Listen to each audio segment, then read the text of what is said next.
I'm assuming you're watching this, maybe because you're unmotivated, maybe because you have a short attention span and it's getting harder for you to focus, or tomorrow's your exam and you're running out of ideas. I think it's a very common curve for students to have, where in the first week they're super motivated, and in the second and third week you kind of go down in your motivation, slowly get behind on certain topics, and then right when exam hit, bam, the motivation go back up. Forced motivation at this point, and you're cramming everything in 2 days or 1 day or 2 hours. It really depends, but there are many ways to look at this. If you Google study strategies, I'm sure hundreds, thousands, a lot of them is gonna pop up. You're gonna find a lot of study strategies. Will they work? I've been in university for 4 years, and before that, college, high school, whatever. Each year, each block, each semester, and still it's hard to grasp. Before looking into new study strategies, I would look at stuff that did not work so well before and tackle that. I'm sure it's been repeated a million times before. One strategy does not work for everyone. Different people require different things to work. A Pomodoro technique may work for you, it may not work for me. You may have an attention span issue, I may have a procrastination issue. You may have a distraction issue, I may have a focus issue. Do they all tie up? They all sound about the same, right? Why are you unable to focus? Why are you easily distracted? Is it because you have a short attention span? Whoop-de-doo, everything is a big circle. Ultimately, I think that you can look up a million strategies, but if you don't have the motivation or the heart to do what you're trying to do, ultimately it's gonna be hard to stick to it. You're gonna catch up, sure, you're gonna do your weekly assignments if that's something that you have. You're gonna do your weekly assignments, you're gonna go through an exam, but that comes in a nicely packaged present full of stress, just not wanting to study what you're there to study to begin with. So the ideal scenario for students, I think, is keeping up with subjects at the time that you're supposed to be keeping up with them. And sometimes it works for some, sometimes it doesn't work for some. Ultimately, before doing anything, I would take a second back before starting my planning for the block. Just think about why I'm studying to begin with and what's the end goal. It's been proven time and time again that meaning in life has a big role in a lot of things that we do. So finding meaning in why you're studying that specific subject can help. Unfortunately, maybe for some people they're forced to by their parents. For some people they just choose the major just because and they don't really know why.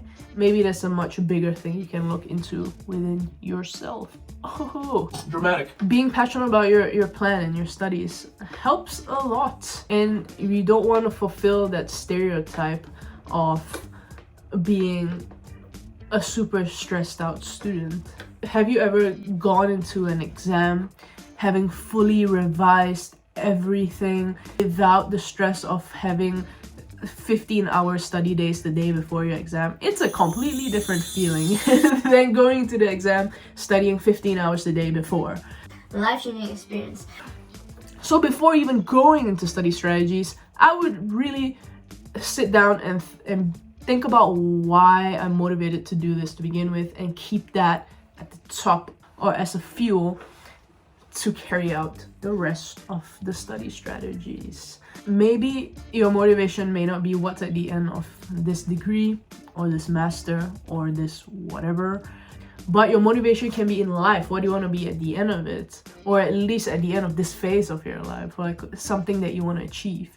You don't even need a picture perfect clear image. You just need enough so that you're motivated to do something about it.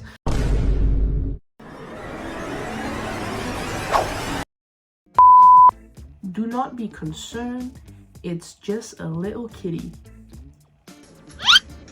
I teach at university, and one of the things that we talk about is study planning. And I'm pretty sure out of all my students, only about 10 to 15% actually keeps with their schedule. It doesn't mean that the other 85% fail, it just means that they change their study strategies, and then in the end, maybe not everyone, but a lot of them end up doing these 15, 12-hour days right before the exam. Now we can go into how to avoid this. Let's avoid 15, 12-hour days, because realistically, once we got to talking and discovering what do they actually do in the 15 hours, realistically their work time, their actual study time was 6 hours or 5 hours or less.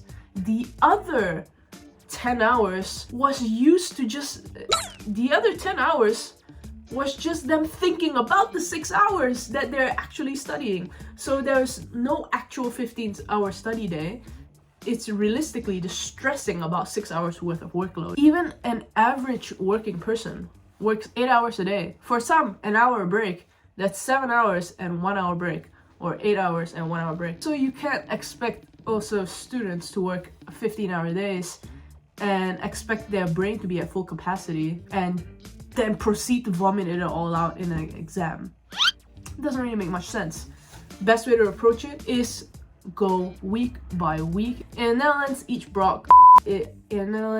block for university is 6 weeks. Each weeks may cover different subjects. If you have a book that's 6 chapters long, the best approach is to read chapter 1 in week 1 and chapter 2 in week 2 and regulate it that way, right? That's ideal. Different people may do it differently. This way, you're already up to date with every topic. And then at the end of it, you just have to go over what you already know. Then you don't need a 15-hour day the day before the exam, knowing full well you're confident that you have knowledge. Especially if the emergence of the recent short form content, whether that be the tickety-talk, that be shorts, whether that be reels. Almost every social media has some type of short form content at this point. And that has actually caused a decrease in attention span for a lot of people. Surprise, surprise. Then students find it hard to sit down and focus for so long. If you're one of those that love short form content, Fantastic. I don't think you have to cut everything out. Good thing is learning how to control it. Or you can always change your plan along the way. You can cut it out at first, then learn to control consuming appropriate amounts or moderate amounts. And then by the end, when you look at shorts, you can tell yourself, I've had enough now. And instead of sitting there and then at the end of the 4 hours, you're like, I just watched like 300 shorts without even realizing. These things can be super motivational. They're quick dopamine highs, you know?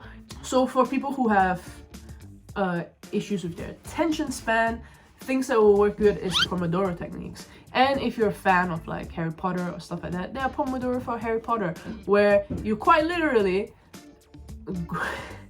go into the ambiance as if you're studying in the same room as Snape, Hermione, or Harry, or I don't know. There are Pomodoros where play it, and then in the background there's like potions bubbling, and then you can hear footsteps and whispers, and as if you're in Hogwarts studying or something. And if that's something for you, why not? Or set timers for yourself. That's basically what Pomodoro is anyway. Set a 30-minute timer, and then when you start it, no matter what you do, just focus on your content and nothing else. Or focus on the task at hand and nothing else. And then at the end of it, give yourself a quick break and then go back into it. One of the main points is discipline, right? You need to be able to really zone in when the timer starts. Sometimes that takes a while. Maybe the first couple pages is super hard to read. After a while, you get into the zone, get into the state of flow, you know, when you're really into something. For some people who are easily distracted as well, or short attention spans, distracted easily, hard to focus, one thing you can do is literally strip your surroundings. Overestimate sometimes how many things we need to study. If I'm studying history, all I need is my history book, other than note-taking, so that's a pen and a book, or you can just take notes within your computer. You can literally strip your surroundings, get rid of everything on your table other than the stuff you need. And the stuff that's the biggest distractor, find a thing that you go to the most while being distracted, and just keep that away. Put that in a box, throw it across the ocean. Now, put that in a box and hide it under your bed. Put it in a really far-fetched place, or a place that it's very complicated to get into. And when it comes to, and especially studying on your computer, it's very easy to open a new tab and click on YouTube. Chrome has now different profiles where you can set. I would make sure that any entertainment related things or things that I'm most distracted by is disallowed or not opened on my university tab. In that sense, you don't get so distracted by it. Sometimes if you need external motivation, you can always watch study with me sessions. They are on YouTube. People are just studying, they have timers. Sometimes it's randomized, sometimes it's Pomodoro style, and there is intervals. You can study with somebody and that can help you. Or you can go to a local library. When someone else is studying, sometimes you feel bad not studying yourself and then you're forced to study. That's how I feel sometimes. Because your friend's over, you can keep each other accountable, but your friend also has to stick to it. One thing you can do is throw M&Ms at each other. That's literally what I asked one of my friends to do at some point because I was so out of motivation. That was a fun time. And different things work for different people. And there are many apps you can download as well that can help you with your time management. There's an app called Forest. Each time you set a timer for 45 minutes, 60 minutes, an hour, hour 20, whatever, you grow a tree. And that tree collects coins, and that coins over a certain amount of time buys a real life tree. So that gives a lot of meaning in what you do, because the time that you spent focusing, you're also doing something that increases just overall well-being, because it always feels good to help and do something for someone or something or the environment. This way, 2 birds, 1 stone. You're studying and planting trees. I would say find meaning in what you do. Use that meaning to drive you. We see it all the time in movies and just in real life stories. People are driven by something their parents did and they want to pay them back. People are driven to make a change. People are driven to do stuff, and that motivates them. Find a motivation, and from there fuel these strategies that you can use, and then slowly try again. It's easy to get demotivated. The problem is, don't let the demotivation affect you further. You're demotivated today. It's okay. Get up and do it tomorrow. Because if you keep allowing yourself to feel demotivated and keep going down that slope, you burn out. When you burn out, you take 3 times as long to do everything because you're just so out of it. So take 7 steps forward and beat that so you don't have to get to that point. And there is probably a million other study strategies out there anyway, but ultimately it's important to try. If it's hard to find a motivation, the important thing is that you put effort into something, because that's something, and something is better than nothing most of the time. And last but not least, don't be afraid to relax. We have a hustle culture, and we also have a culture saying our generation's too lazy. We can't please anyone. If you're losing your head and you know that sitting down here for the next 5 hours is not going to get you anywhere, just stop. Stop thinking about what you need to do and focus on what you need in order to fuel yourself so that you can do it better. Because there's no point doing something shittily when you could take a break, think about what you need, and then do it better. Because the quality of output will be felt when exam comes around. Not one thing works for everything. You could have one study strategy for one subject and another study strategy for another subject, depending on the nature of the subject, right? So good luck with your exams. If it's tomorrow, if it's the start of the semester, it's still early. You got this. Yes, I'm very optimistic, but also not. If it's the start of semester and you're looking for inspiration, fantastic job. That's already something. Keep it up. Until next time. Peace out.